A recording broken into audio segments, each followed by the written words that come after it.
Herbert West, Reanimator, Part 5.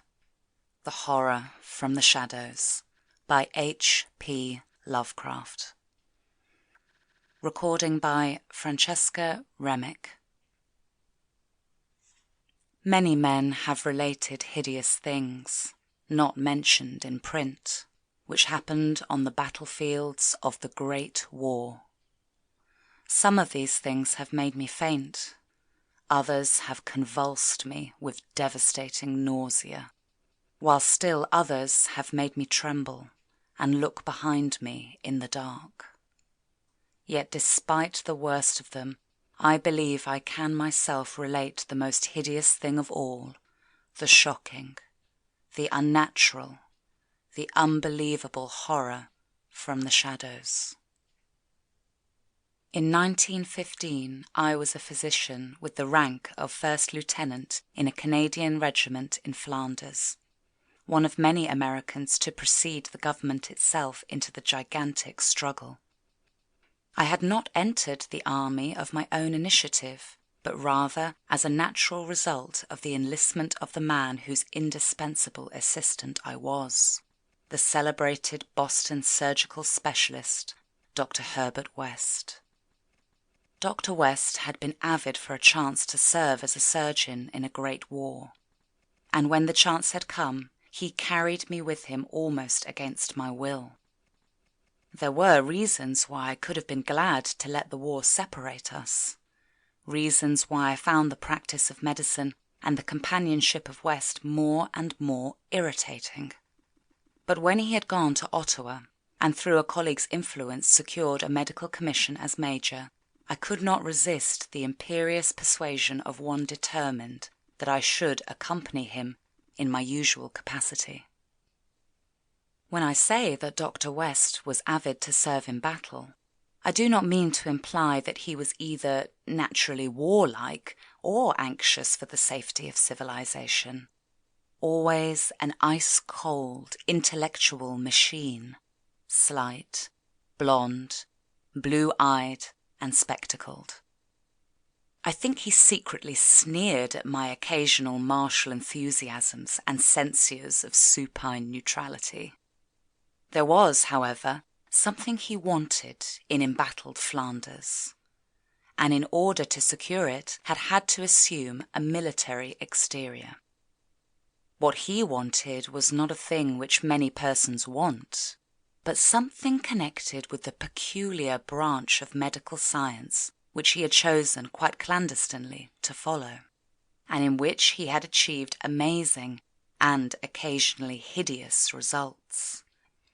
It was, in fact, nothing more or less than an abundant supply of freshly killed men in every stage of dismemberment. Herbert West needed fresh bodies because his life work was the reanimation of the dead. This work was not known to the fashionable clientele who had so swiftly built up his fame after his arrival in Boston, but was only too well known to me, who had been his closest friend and sole assistant since the old days in Miskatonic University Medical School at Arkham. It was in those college days that he had begun his terrible experiments, first on small animals and then on human bodies, shockingly obtained. There was a solution which he injected into the veins of dead things, and if they were fresh enough, they responded in strange ways. He had much trouble in discovering the proper formula, for each type of organism was found to need a stimulus especially adapted to it. Terror stalked him when he reflected on his partial failures, nameless things resulting from imperfect solutions or from bodies insufficiently fresh. A certain number of these failures had remained alive. One was in an asylum, while others had vanished. And as he thought of conceivable yet virtually impossible eventualities, he often shivered beneath his usual stolidity. West had soon learned that absolute freshness was the prime requisite for useful specimens, and had accordingly resorted to frightful and unnatural expedients in body snatching. In college, and during our early practice together in the factory town of Bolton, my attitude toward him had been largely one of fascinated admiration. But as his boldness in methods grew, I began to develop a gnawing fear. I did not like the way he looked at healthy, living bodies. And then there came a nightmarish session in the cellar laboratory when I learned that a certain specimen had been a living body when he secured it. That was the first time he had ever been able to revive the quality of rational thought in a corpse, and his success obtained at such a loathsome cost had completely hardened him. Of his methods in the intervening 5 years, I dare not speak. I was held to him by sheer force of fear, and witnessed sights that no human tongue could repeat. Gradually, I came to find Herbert West himself more horrible than anything he did. That was when it dawned on me that his once normal scientific zeal for prolonging life had subtly degenerated into a mere morbid and ghoulish curiosity and secret sense of charnel picturesqueness. His interest became a hellish and perverse addiction to the repellently and fiendishly abnormal. He gloated calmly over artificial monstrosities which would make most healthy men drop dead from fright and disgust. He became, behind his pallid intellectuality, a fastidious Baudelaire of physical experiment, a languid Elagabalus of the tombs. Dangers he met unflinchingly, crimes he committed unmoved. I think the climax came when he had proved his point that rational life can be restored and had sought new worlds to conquer by experimenting on the reanimation of detached parts of bodies. He had wild and original ideas on the independent vital properties of organic cells and nerve tissue separated from natural physiological systems, and achieved some hideous preliminary results in the form of never-dying, artificially nourished tissue obtained from the nearly hatched eggs of an indescribable tropical reptile. 2 biological points he was exceedingly anxious to settle. First, whether any amount of consciousness and rational action be possible without the brain, proceeding from the spinal cord and various nerve centers. And second, whether any kind of ethereal, intangible relation distinct from the material cells may exist to link the surgically separated parts of what had previously been a single living organism. All this research work required a prodigious supply of freshly slaughtered human flesh, and that was why Herbert West had entered the Great War. The phantasmal, unmentionable thing occurred one midnight late in March 1915 in a field hospital behind the lines of Saint-Éloi. I wonder even now if it could have been other than a demonic dream of delirium. West had a private laboratory in an east room of the barn-like temporary edifice, assigned him on his plea that he was devising new and radical methods for the treatment of hitherto hopeless cases of maiming. There he worked like a butcher in the midst of his gory wares. I could never get used to the levity with which he handled and classified certain things. At times he actually did perform marvels of surgery for the soldiers, but his chief delights were of a less public and philanthropic kind, requiring many explanations of sounds which seemed peculiar even amidst that babble of the damned. Among these sounds were frequent revolver shots, surely not uncommon on a battlefield, but distinctly uncommon in a hospital.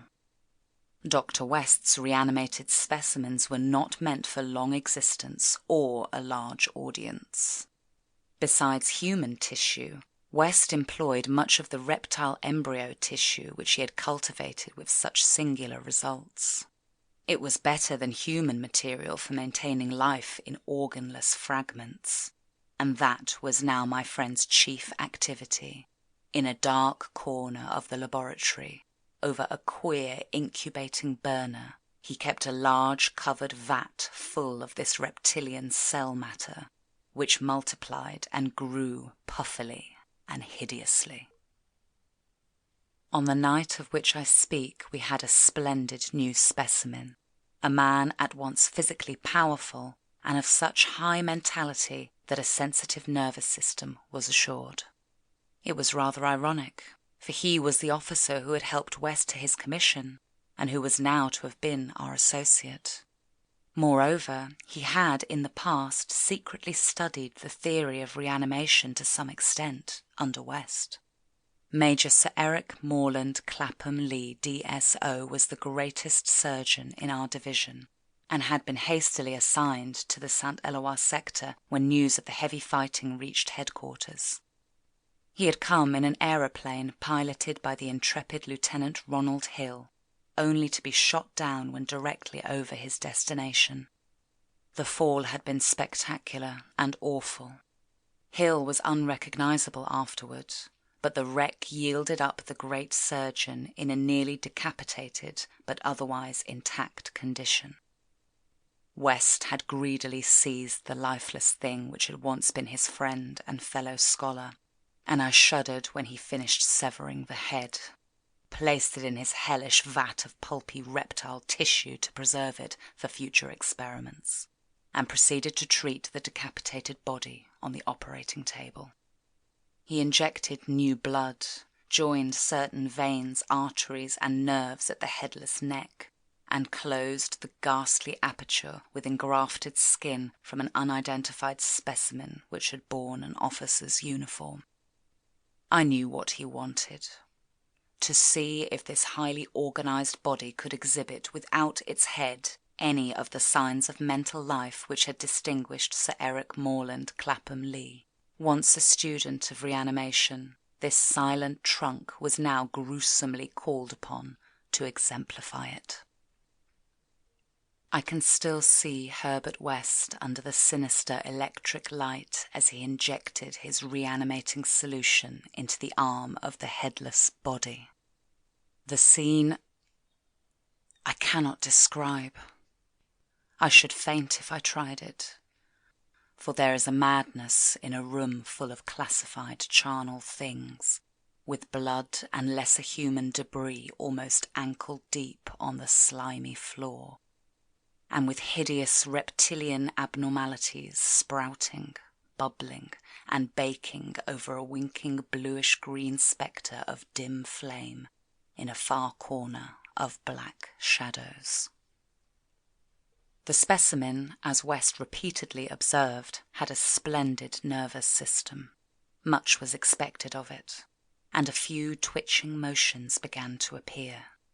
I could see the feverish interest on West's face. He was ready, I think, to see proof of his increasingly strong opinion that consciousness, reason, and personality can exist independently of the brain. That man has no central connective spirit, but is merely a machine of nervous matter, each section more or less complete in itself. In one triumphant demonstration, West was about to relegate the mystery of life to the category of myth. The body now twitched more vigorously, and beneath our avid eyes commenced to heave in a frightful way. The arms stirred disquietingly, the legs drew up, and various muscles contracted in a repulsive kind of writhing. Then the headless thing threw out its arms in a gesture which was unmistakably one of desperation, an intelligent desperation, apparently sufficient to prove every theory of Herbert West. Certainly the nerves were recalling the man's last act in life, the struggle to get free of the falling aeroplane. What followed, I shall never positively know. It may have been wholly a hallucination from the shock caused at that instant by the sudden and complete destruction of the building in a cataclysm of German shell fire. Who can gainsay it, since West and I were the only proved survivors? West liked to think that before his recent disappearance. But there were times when he could not. For it was queer that we both had the same hallucination. The hideous occurrence itself was very simple, notable only for what it implied. The body on the table had risen with a blind and terrible groping, and we had heard a sound. I should not call that sound a voice, for it was too awful. And yet its timbre was not the most awful thing about it. Neither was its message.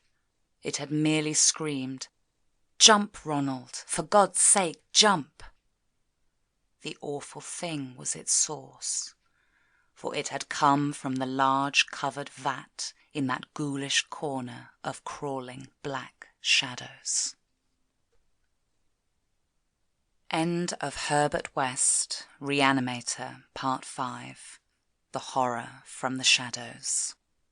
Recording by Francesca Remick, Guernsey.